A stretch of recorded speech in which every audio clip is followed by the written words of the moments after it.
Alright, so let me attempt to clear up some of this unnecessary ambiguity and unnecessary back and forth.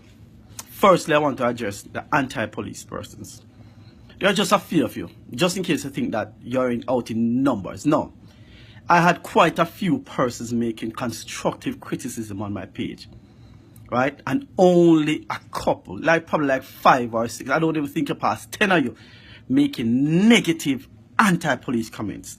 So just so you know, you're in the minority at this stage. So I'm telling you from now, this video, you know you're anti-police, don't watch it. No bother watch it. Just delete it the minute you see it. Because I'm going to be speaking on behalf of not only the police, but the JDF until the day I die. I served 14 years and I know what I'm talking about. I've been through it and your person's still there going through it. So let me get that all clear. To the rest of persons who had constructive criticism, let me give some clarity to what I'm saying so that we can have an understanding, a clear understanding. Firstly, I did not say income was the root of the problem. I did not say income is the sole reason for the spike in crime. I'm telling you what I know for a fact. What is also contributing to the spike of crime in Jamaica. I'm not guessing. I'm telling you. And secondly, before I go into that example, at no point in time did I say you should get rid of income. I did not say that. I said income has too much authority. That is what I said. There has to be an oversight body for the police. I agree with that wholesomely because I don't support slackness. I don't support corruption. I don't support any form of unlawful or illegal activity. And I am giving the commissioner permission, or the commissioner's office permission, to give any media house who requires my file, from a copy of my file from the commissioner office. I am giving you permission. Give them a copy of my file. Now let's move past that, because I don't want anybody to come on my page, come talk foolishness as if I don't ever think you're talking to an idiot. So let's go back to the real matter at hand. An example of what I'm talking about when I say income has too much authority. A police officer was home, sleeping in his bed. His wife and his 5-year-old son beside him. Men broke into his house. His wife was fortunate to hear the commotion outside and wake him up. Man in the house. Of course, his natural reaction is reach for his gun. And God bless him enough that he was able to get around the gun just in time. But the criminal boy opened him door, came in with the gun and said, "Nobody no move." And he got off gunshot. He started firing. He shot in the bed. Thanks be to God, the policeman's wife, now his child was not shot. God direct that bullet so he got in between the baby and the wife and lodged in the bed. And the police officer was able to return the fire. And the boy was shot and killed inside the house. In the policeman's house, 4 o'clock in the morning. Indicom came to investigate the shooting. For what? I don't know, but that's the authority they have. And what pisses me off is not that Indicom came to investigate the shooting. Is that Indicom wanted to question the policeman's 5-year-old son. Nothing that that boy could have said is admissible in court. And the young man, the baby, just went through the trauma of being shot at by a criminal element. His mother was shot at. His father was shot at. Traumatized, and Indicom is saying they want to question the 5-year-old boy. And you're going to tell me that these people don't have too much authority? What if you don't know what you're talking about? Shut them out. Because I'm telling you what is happening in Jamaica. Indicom said they want to have conversation with a 5-year-old boy about the shooting. You know why too? Let me tell you why. In the Indicom Act it says, if the Indicom officer believes that you are lying, they can charge you for lying to an Indicom officer. Now, well-thinking Jamaicans, I know quite a few of you, even though you disagree with me, some of you disagree with me, you are still well-thinking Jamaicans. Isn't the purpose of Indicom to investigate the abuses by police, the excessive use of force by police? Isn't that the purpose? I mean, isn't that why Jamaicans on a whole want to have an oversight body for the police force? To ensure that they can have a police force that they can trust, they can walk on the road and feel like a police officer is doing what he's supposed to do, serve and protect. That is the purpose of the police of Indicom, right? So why when a police officer involved in a shooting in a bed, in a house, Indicom gonna investigate? You help me understand that. And you're going to tell me that Indicom don't have too much power? No, if I am in my bed, and I have to defend my life, the life of my wife, and the life of my son, and I have to go through such interrogation from Indicom, what do you think is going to happen when I put on my uniform and go outside to serve?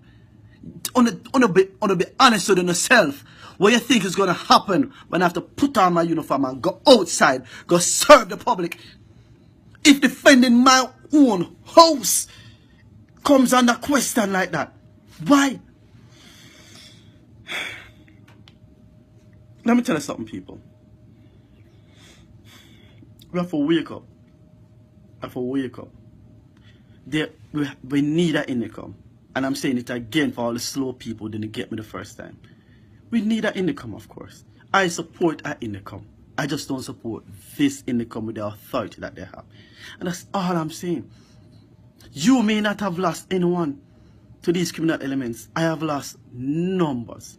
I've lost 2 cousins. Sergeant Dale that was shot and killed in Kingston, Eastern Division last year. My cousin. The Constable Hanson that was killed along Constant Spring Road. Right? All because police are a bit, reluctant as to whether or not they should actually engage a criminal element or wait until. You can't wait. Gunshot not to wait when they come on to you. You did not wait. I don't, most of them I've never stood in a gunfight before. And that's exactly the reason why you speak the way you speak.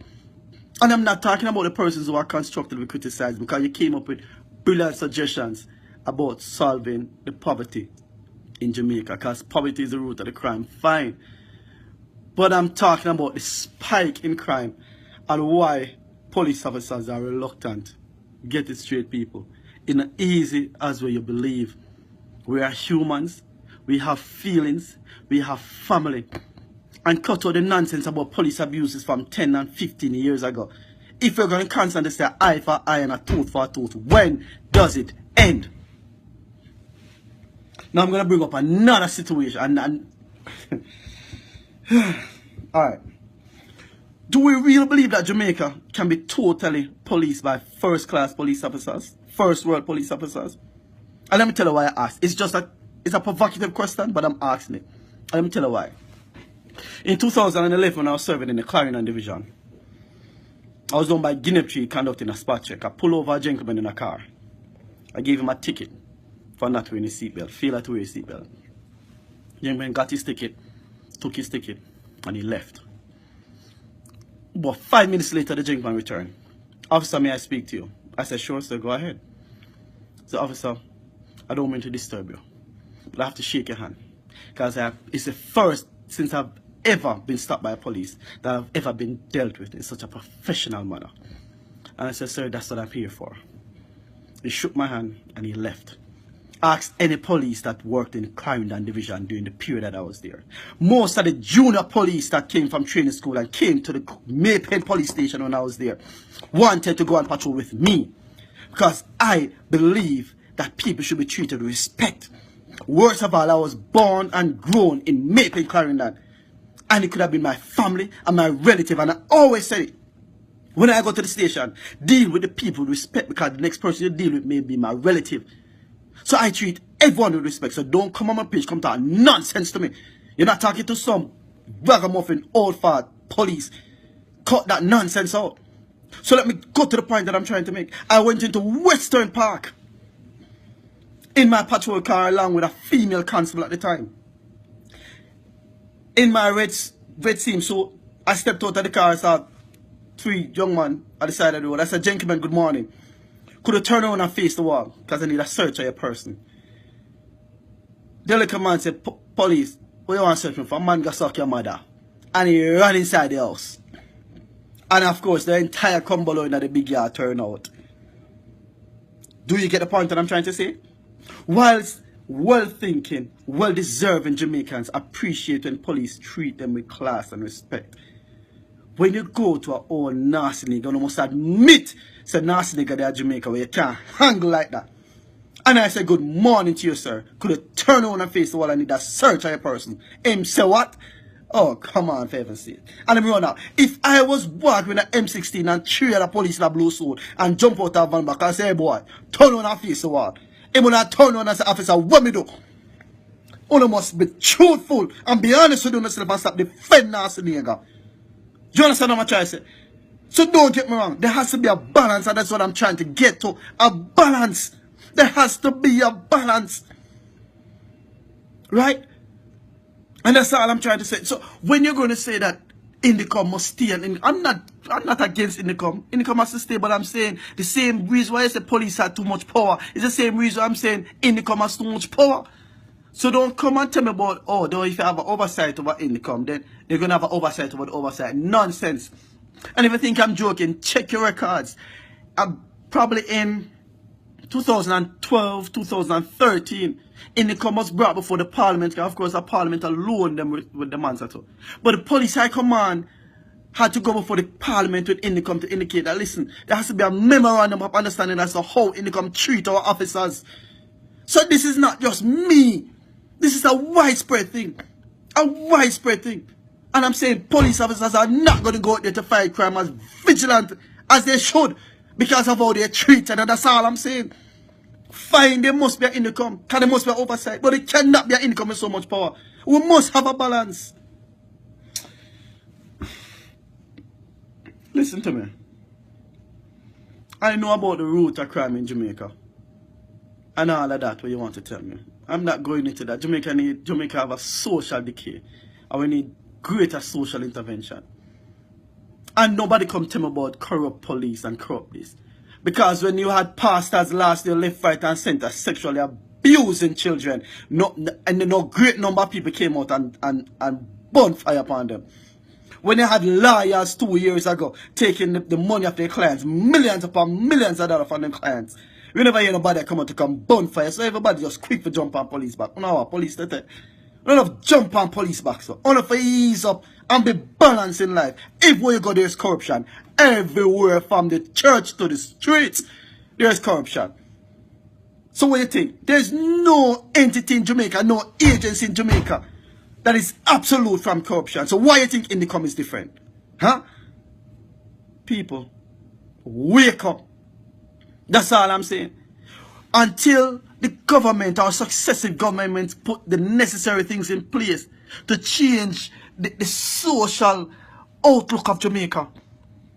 About job creations and all of that what you want to talk about, which is fine by me. Until that is put in place by any government, you have to fight crime the way it should be fought. Crime cannot be, there's no handshaking crime. There's none. You have to fight crime the way it should be fought. And I'm saying, if Indicom is supposed to investigate police wrongdoings, investigate wrongdoings. But I don't see the need for you to be investigate every God Almighty. Alright, let me put it this way. Any shooting that happens that a police is involved in, Indicom should go and investigate. I have no issue with that. Let's get that clear. But the minute you have obtained enough information that indicates, that solidifies, that justifies the shooting that happened, leave it alone. That's what I'm saying. Secondly, you can't have Indicom investigator even when you're in your private life. Don't tell me that a police officer is always on duty. Absolute nonsense. You're supposed to, unless, again, let me be balanced myself, unless in my private life I'm using the authority of a police officer. But when I'm talking about my fellow colleague who was in his bed and to defend his life and the life of his child and his wife, and Indicom go there to investigate it, I didn't want to question the young man's 5-year-old son. Nonsense! And that spreads to the JCF left, right and center. Don't think that we don't talk to each other and know that this is rubbish happening. It has to stop. That's all I'm saying. So you can keep in the command one from Notre Dame Kingdom come. I'm in support of it. But we have to change. They must abide by some sort of rules and regulation. And I said it before and I'm saying it again. If Indicom wrongfully arrest any police officer and bring them before the court and they're exonerated by the court, a police officer cannot take legal action against Indicom. And I'm not asking, I'm telling you. I know for a fact. So I don't want to keep anybody too long with this video thing. But I now stop talking on behalf of the police them until I drop down dead. And of course, by extension, the JDF. So if you want to fight crime, if you don't believe like a 600 additional murder is nothing, on a sick in the head. People compare Jamaica murder rate with Chicago and New York. Chicago must say 8 million or 6 million people. Jamaica have 2.8. And Chicago must have a murder rate of about 600 people or 800 people. We have twice the God Almighty amount. With quarter the amount of people. And we think that is okay? No. Me not upon that. That's not my purpose is to create some awareness as to what's happening. And please don't tell me to go and write the Prime Minister. I'm not even in Jamaica anymore. I'm just trying to bring some awareness of what is happening. And I want the world thinking, even those who constructively criticize me. I know the minute to watch this, you'll have a good understanding, a perfect understanding of what I'm talking about. We have to come together, people. We know it. United we stand and divided we fall. It's time for Jamaican for Jamaica. We have to start being Jamaicans for Jamaica. I'm starting myself for the police officers. And of course, I'll do anything for the regular everyday citizen of Jamaica. The nurses, the teachers, the civil service. Fine. But it's about time we stop talking about JLP and PNP only. And start talking about Jamaicans for Jamaica. That's all I say.